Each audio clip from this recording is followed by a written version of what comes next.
ദൈവമേ കാത്തുകൊള്ളുകങ്ങ് കൈവിടാതെങ്ങു ഞങ്ങളെ. നാവികൻ നീ ഭവാബ്ദിക്കൊരാവിവൻ തോണി നിൻ പദം. ഒന്നൊന്നായി എണ്ണി എണ്ണി തൊട്ടെണ്ണും പൊരുളൊടുങ്ങിയാൽ നിന്നിടും ദൃക്കുപോലുള്ളം നിന്നില സ്പന്ദമാകണം.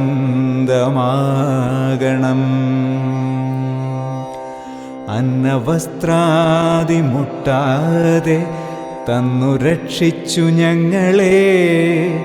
ധന്യരാക്കുന്ന നീ ഒന്നു തന്നെ ഞങ്ങൾക്കു തമ്പുരാൻ.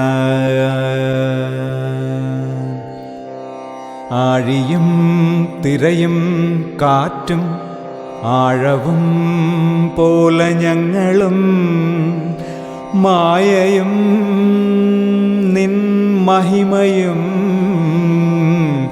നീയുമെന്ന് ഉള്ളിലാകണം. നീയല്ലോ സൃഷ്ടിയും സ്രഷ്ടാവായതും സൃഷ്ടിജാലവും. നീയല്ലോ ദൈവമേ സൃഷ്ടിക്കുള്ള സാമഗ്രിയായതും. നീയല്ലോ മായയും മായാവിയും മായാവിനോദനും. നീയല്ലോ മായയെ നീക്കി സായുജ്യം നൽകുമാര്യനും. നീ സത്യം ജ്ഞാനമാനന്ദം.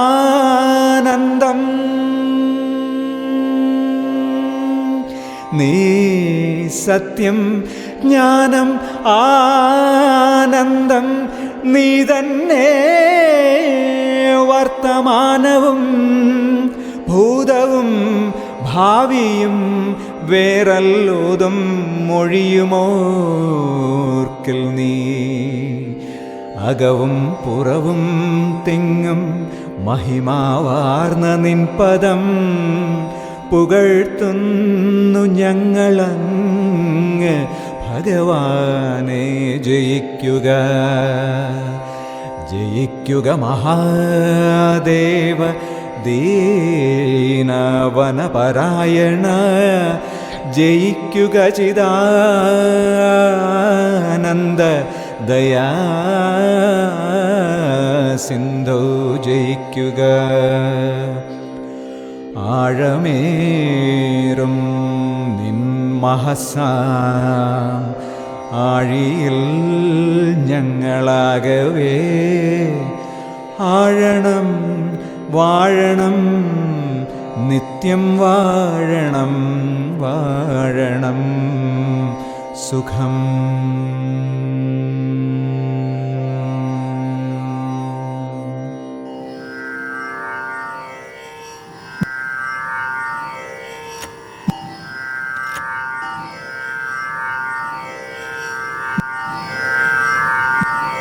നമസ്കാരം. ഈ നാരായണ ഗുരുവിന്റെ കൃതികൾ പഠിക്കപ്പെടുന്നു. ഗുരുനിത്യയുടെ കൃതികളും നമ്മൾ ധാരാളമായി പഠിക്കപ്പെടുന്നു. നടരാജഗുരുവിന്റെ കൃതികൾ എന്തുകൊണ്ടാണ് കേരളത്തിൽ വ്യാപകമായി ചർച്ച ചെയ്യപ്പെടാത്തതും പഠിക്കപ്പെടാത്തതും? ഇനി ഒരു പക്ഷേങ്കിൽ വരാൻ സാധ്യതയുണ്ട്. പിന്നെ ഗുരുവിൻ്റെ വർക്ക്സ് മുഴുവനും ഇംഗ്ലീഷാണ്. പിന്നെ ഭാഷയുടെ മാത്രമല്ല, ഗുരുവിൻ്റെ മേധ ഇത്തിരി ഡൈല്യൂട്ട് ചെയ്യാതെ നമ്മൾക്കൊക്കെ ഈ ഉള്ളിലേക്ക് കടക്കില്ല. ഈ കട്ടി തൈര് ഇരിക്കുന്ന പോലെ മംഗളാൻ സ്വാമിയൊക്കെ അത് പറയും. ഗുരു തന്നിട്ട് പോകുന്ന ഒരു പാത്രം തൈരുണ്ടാവും, അത് കടഞ്ഞ് കുറച്ച് വെള്ളം, കുറേ വെള്ളമൊക്കെ ചേർത്ത് അതിൽ കുറച്ച് കറിവേപ്പിലയും ഉപ്പും രസം, ഇങ്ങനെ ഒരു രസം വരത്തക്ക രീതിയിലാണ് അത്ര ഇവർ അവതരിപ്പിക്കുക. ഗുരുനിത്യവും അങ്ങനെ വന്നിട്ടുണ്ട്. അങ്ങനെ ഡൈല്യൂട്ട് ചെയ്യാതെ ജനങ്ങൾക്ക് ഇത് കഴിക്കാനാവില്ല അത്രയ്ക്ക്. കാരണം ശുദ്ധ വേദാന്തം മാത്രമല്ല, വേദാന്തം ഒരു ഘടകം. രാജ്യത്തുള്ള എല്ലാ ഭാഷയിലുള്ള എല്ലാ അതാണ് അതിനെ കൂടെ ചേർത്തുകൊണ്ടാണ് നടരാജഗുരുവിൻ്റെ ഏറ്റവും പ്രാധാന്യമർഹിക്കുന്ന കൃതി എന്ന് പറയുന്നത് an integrated science of the absolute. അത് നാരായണഗുരുവിൻ്റെ ദർശനമാലയെ ആസ്പദമാക്കി, അതിൻ്റെ വ്യാഖ്യാനം മാത്രമല്ല, അത് വായിച്ചിട്ടുണ്ടാവുക. ഇപ്പം അതിൻ്റെ മലയാളം ഗുരുകുലത്തിൽ നിന്ന് ഇപ്പോൾ ഉള്ള ഗുരു സംഘവും ചേർന്നിരുന്നത് മലയാളത്തിലാക്കിയിട്ടുണ്ട്. ബ്രഹ്മവിദ്യ സർവവിദ്യാൻ പ്രതിഷ്ഠ എന്ന് പറഞ്ഞുകൊണ്ട് 4 വോള്യം അല്ലേ, 4 വോള്യങ്ങളാക്കി. അല്ല 6. ഞാനത് മുഴുവനും എഴുതാനൊക്കെ നമ്മൾ കൂടി ഗുരുവിൻ്റെ കൂടെ. ക്ലാസ് വൈകുന്നേരത്തെ ക്ലാസ് അതായിരിക്കും. അങ്ങനെ അതിൻ്റെ ഒരു 3 വരെ ഞാൻ അത് പെട്ടെന്ന് വായിച്ചു പോകാൻ പറ്റില്ല. ഇപ്പോൾ ഗുരുദർശനമാലയുടെ ക്ലാസ് എടുക്കുന്നതുകൊണ്ട് ഇപ്പം 3-ാം അധ്യായം അതൊക്കെ ആദ്യത്തെ വോള്യത്തിൽ 2ാമത്തെ വോള്യത്തിൽ വരുന്ന ആദ്യം ഒരു ഇൻട്രൊഡക്ഷൻ തന്നെ ഒരു ബുക്കാണ് നടരാജഗുരുവിൻ്റെ. അന്ന് വരെയും നടരാജഗുരു ഇതെഴുതുന്ന കാലം വരെയും ലോകത്താകവേ, അതാണ് എല്ലാ യൂണിവേഴ്സിറ്റികളിലും നടന്ന് വെറുതെ പോയതല്ല. ഇപ്പോൾ ആൾക്കാർ പുറത്ത് പോയി മലയാളികളുടെ ഇടയിൽ പോയി പറഞ്ഞും അവിടുന്ന് വല്ലതും കിട്ടണതും വാങ്ങിച്ചുകൊണ്ടൊക്കെ പോരുന്ന അതല്ലായിരുന്നല്ലോ നടരാജഗുരു. പാരീസിൽ നിന്നും അല്ലേ, പാരീസിലെ സോർബോണിൽ നിന്നാണ് ട്രിപ്പിൾ ഓണേഴ്സോടെ ഡീലിറ്റ് ബിരുദം മലയാളത്തിലെ ഒരു കൃതിക്ക് ഈ ലോകത്ത് ആദ്യമായിട്ട് കിട്ടിയത്, വാങ്ങിച്ചെടുത്തത് നടരാജഗുരുവാണ്. ആത്മോപദേശതകത്തിൻ്റെ 6 ശ്ലോകങ്ങൾ എടുത്തു വെച്ചുകൊണ്ടാണ്. അപ്പോൾ ഒരു അങ്ങനെയൊന്നും നമ്മളതിനെ അറിയിച്ചിട്ടുമില്ല. നമുക്ക് തന്നെ വ്യക്തമായി വരണേ ഉള്ളൂ. ഫ്രഞ്ച് ഭാഷയിലാണ് സമർപ്പിച്ചത്. ഇംഗ്ലീഷാണ് ഗുരുവിൻ്റെ, അതിനു വേണ്ടി പഠിച്ചു. ഫ്രഞ്ചിലാണിത് തീസിസ് സമർപ്പിച്ചത്. അതും ആത്മോപദേശതകത്തിന്റെ 6 ശ്ലോകങ്ങൾ മാത്രം, 36 തുടങ്ങി 40 വരെയുള്ള ശ്ലോകങ്ങൾ എടുത്തിട്ട് ദർശനമാലയെ അടിസ്ഥാനമാക്കിക്കൊണ്ടാണ് an integrated science of the absolute integration നടന്നിട്ടുണ്ട് അവിടെ. എന്നുവെച്ചാൽ ആധുനിക സയൻസും, നടരാജഗുരു ഒരു ശാസ്ത്രജ്ഞനായിരുന്നു, അതറിയാലോ. നടരാജഗുരു അന്ന് BA എന്ന് പറയുന്നത് BSc എന്ന് പറയുന്ന കോഴ്സില്ല, ആ ഒരു ഡിഗ്രി ഇല്ലായിരുന്നു, എല്ലാം BA എന്നുള്ള രീതിയിൽ. അങ്ങനെ സയൻസാണ് നടരാജഗുരു അധികവും പഠിച്ചത്. ഫിസിക്സും അത് ജിയോളജിയും ഒക്കെ പഠിച്ചിട്ടുണ്ട്. അങ്ങനെ ആ ഒരു ശാസ്ത്രജ്ഞൻ്റെ ഗവേഷണ ബുദ്ധിയോട് കൂടിയിട്ടാണ് ഈ ലോകത്ത് അന്ന് എത്ര ശാസ്ത്രജ്ഞന്മാരെ ഈ നടപ്പിനിടയിൽ പരിചയപ്പെട്ടു, അന്ന് ജീവിച്ചിരുന്നവരെയൊക്കെ. പിന്നെ അന്ന് വരെയുള്ള ശാസ്ത്രജ്ഞന്മാരുടെ പ്രധാന ഗ്രന്ഥങ്ങളെല്ലാം എടുത്തു വച്ച് പഠിച്ചു. അതുപോലെ പാശ്ചാത്യ തത്വശാസ്ത്രങ്ങൾ അത്രയും പഠിച്ച് അതിൽ നിന്നും സ്വാംശീകരിച്ചുകൊണ്ട് നാരായണഗുരുവിൻ്റെ ദർശനമാലയെ ആ രീതിയിൽ സമഗ്രമായിട്ട് ഇൻ്റഗ്രേറ്റ് ചെയ്ത് അവതരിപ്പിച്ച, ഇനിയും ലോകം പഠിക്കേണ്ടുന്ന ഒരു കൃതിയായിട്ട് അത് മാറിയിട്ടുണ്ട്. ഇപ്പോൾ പഠിക്കുന്നുണ്ട് ആളുകൾ. അത്ര ലോകത്തിന് ഗുരു ചെയ്തൊരു സംഭാവന, അത് തൻ്റെ ഗുരുവിൻ്റെ ആ ഒരു കൃതി എടുത്തു വച്ചിട്ട് നാരായണഗുരു ഒരിക്കൽ ചോദിച്ചത്രേ, സയൻസൊക്കെ പഠിക്കുന്ന ആളല്ലേ, ഈ കുട്ടിച്ചാത്തനെ കുറിച്ച് എന്താ പറയാനുള്ളത്? അപ്പോൾ ഒന്നും പറയാനില്ലായിരുന്നു, വ്യക്തതയില്ല. അത് മിത്താണെന്ന് പറഞ്ഞ് തള്ളിക്കളയാൻ പറ്റില്ല. ആ അന്വേഷണമാണത്രേ ഈ ഗ്രന്ഥത്തിൽ ചെന്ന് അവസാനിച്ചത്. അതിൻ്റേതായ വ്യക്തതയുള്ളൊരു ഉത്തരമല്ല, അത് പഠിച്ചു കഴിയുമ്പോൾ നാം തന്നെ കണ്ടെത്തേണ്ടുന്ന ഒരു ഉത്തരം അതിൽ നിന്ന് കിട്ടും എന്നാണ്. ഞാൻ മുഴുവൻ വായിച്ചിട്ടില്ല. നാരായണഗുരുവിന്റെ ഈ ചോദ്യമാണ് കുട്ടിച്ചാത്തനെ കുറിച്ച് എന്താ അഭിപ്രായം, അതൊരു ദാർശനിക പദ്ധതിയായിട്ട് മാറി. അതാണ്. പക്ഷെ നമ്മുടെ യൂണിവേഴ്സിറ്റികളൊന്നും നടരാജഗുരുവിനെ കുറിച്ച് പഠിപ്പിക്കുന്നേ ഇല്ല. അല്ല, നടരാജഗുരു ഓരോ സ്ഥലത്തും ചെന്ന് അവിടെയുള്ള ആളുകളെ തേടി പിടിച്ച് അവരുമായിട്ട് സംവദിച്ച് അതിൽ നിന്ന് വേണ്ടതെല്ലാം കുറിച്ചെടുത്തിട്ടാണ് ദർശനമാലയായിട്ട് താരതമ്യം ചെയ്തിട്ട് ഒരു പദ്ധതിയായിട്ട് പറയുന്നുണ്ട്. ഇന്ത്യക്ക് പ്രസാദ് ഗുരുവിനോട് തന്നെ ചോദിക്കുന്നുണ്ട്, പ്രസാദേ, ഞാൻ എന്തിനാണ് 16 പ്രാവശ്യം ലോകം ചുറ്റി സഞ്ചരിച്ചത് എന്ന് ചോദിക്കുന്നുണ്ട്. ഇപ്പം പ്രസാദ് ഗുരു പറയില്ല, മിണ്ടാതിരിക്കുകയുള്ളൂ.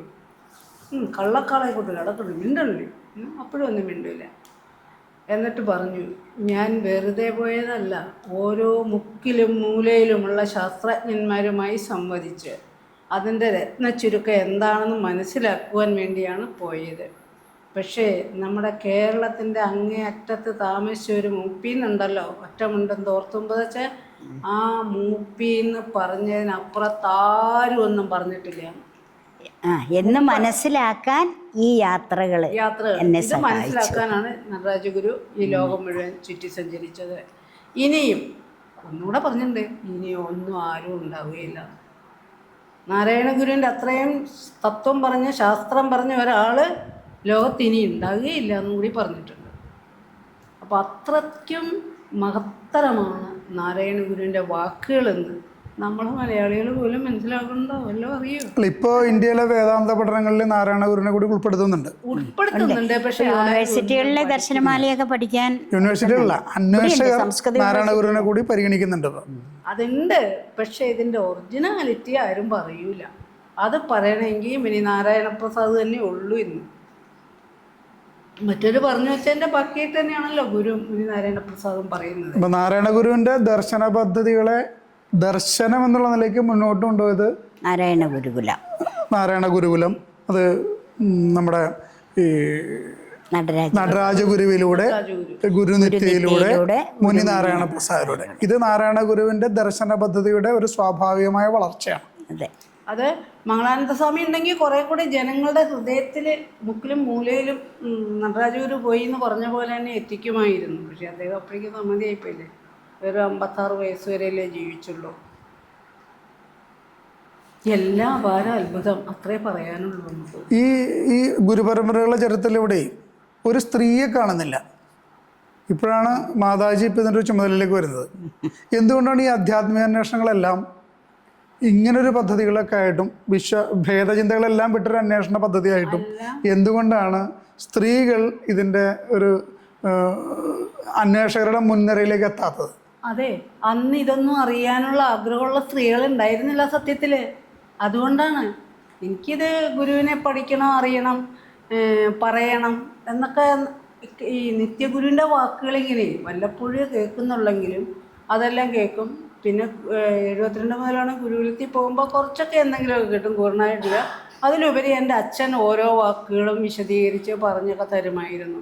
അപ്പോൾ ഇതൊക്കെ പഠിക്കണം, അറിയണം എന്നൊരാഗ്രഹം അങ്ങനെ മനസ്സിൽ കൂടി തന്നെ ചെറുപ്പത്തിലേ ഉണ്ടായിരുന്നു.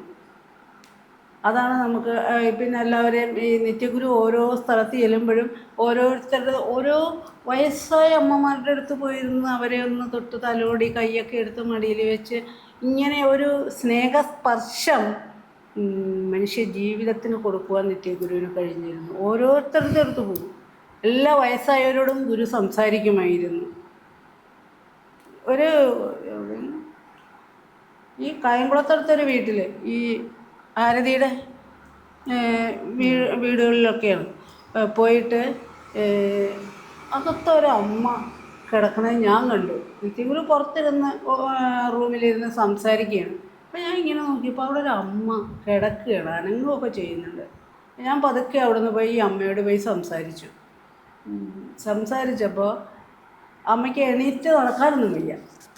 അപ്പോൾ അമ്മ പറഞ്ഞു, എനിക്ക് പേരിട്ടേക്കുന്നത് നാരായണ ഗുരുവാണ്, മന്ദാകിനി എന്നാണ് പേരിട്ടത്. അത് ഈ അമ്മ എങ്ങനെയോട് പറഞ്ഞു. അത് കഴിഞ്ഞ് ഞങ്ങൾ പോകാമെന്ന് പറഞ്ഞ് അപ്പോഴേക്കും ഞാൻ തിരിച്ച് ഗുരുവിൻ്റെ അടുത്ത് വന്നു. എണീറ്റപ്പോൾ ഞാൻ പറഞ്ഞു, അകത്തൊരമ്മ കിടക്കുന്നുണ്ട്, നാരായണഗുരു പേരിട്ട അമ്മയാണ്, മന്ദാകിനി എന്നാണ് പേര്. ആ അമ്മക്ക് ഇങ്ങോട്ട് എണീച്ച് വരാൻ വയ്യാന്നു. അപ്പം തന്നെ ഗുരു പോയി ആ അമ്മയുടെ അടുത്തിരുന്ന് കുശലവും സ്നേഹമൊക്കെ പങ്കുവെച്ച് ഗുരു അവിടെ നിന്ന് പോന്നു. അങ്ങനെ എല്ലാവരോടും സംസാരിക്കും. അത് വഴി കൂടെ പോകുന്നവരോടായാലും ഒരു അമ്മ പോകണമെന്നാണെങ്കിൽ വണ്ടി അവിടെ നിർത്തിയിട്ട് ഗുരു ഇറങ്ങി അവരോടൊക്കെ സംസാരിക്കുമായിരുന്നു. അവരോട് എന്തെങ്കിലും വേണോ, പോക്കറ്റിൽ നിന്ന് പൈസയൊക്കെ എടുത്തു കൊടുത്ത് അങ്ങനെയൊക്കെ ഒരുപാട് ഗുരുവിൻ്റെ അറിവിനേക്കാൾ നന്നായി പ്രസരിക്കുന്നത് സ്നേഹം തന്നെയാണെന്നല്ല. അതെ അതെ അതെ, അത് സ്നേഹം, അത് പ്രസംഗമൊന്നുമല്ല, അതൊരു ഒഴുക്കാണ്. ഒരു പറയാൻ പറ്റില്ല, അറിവ് സ്നേഹമായിട്ടാണ് പ്രകടമാവുക, അറിവ് കുറച്ചവർക്ക്. പിന്നെ ഇപ്പോൾ സന്യാസിനിമാരുണ്ട് കേട്ടോ. പിന്നെ ഈ സന്യാസത്തിലേക്ക് വന്നില്ലെങ്കിലും ഗുരുവിനെ പഠിക്കാൻ സ്ത്രീകളൊക്കെ വരുന്നുണ്ട്. പിന്നെ എൻ്റെയൊക്കെ ഇത് ഏകദേശം ഒരു കാലഘട്ടമാണല്ലോ, നമ്മൾക്ക് ഒതുങ്ങിക്കൂടുന്ന അല്ലെങ്കിൽ ഇങ്ങനെ കൂടുതൽ അറിയത്തക്ക രീതിയിലൊരു സാഹചര്യം മാതാജിക്ക് അച്ഛനും അമ്മയും അതിനുള്ളൊരു സ്വാധീനം ചെയ്തു കൊടുത്തു. അതുപോലെ സ്വാധീനം ചെയ്യത്തക്ക രീതിയിലല്ലായിരുന്നല്ലോ എല്ലാ കുടുംബവും. ഇപ്പോഴൊക്കെ എല്ലാവരും പറയുന്നുണ്ടെങ്കിൽ പോലും ഈ അണുകുടുംബത്തിൽ നിന്നൊന്നും ആരും പഠിക്കാൻ ആഗ്രഹമുണ്ടെങ്കിൽ പോലും വിട്ടുപോകാനുള്ള ഒരു സാഹചര്യം ഇല്ല. അതിപ്പോൾ എല്ലാ സമൂഹത്തിലും അങ്ങനെ തന്നെ.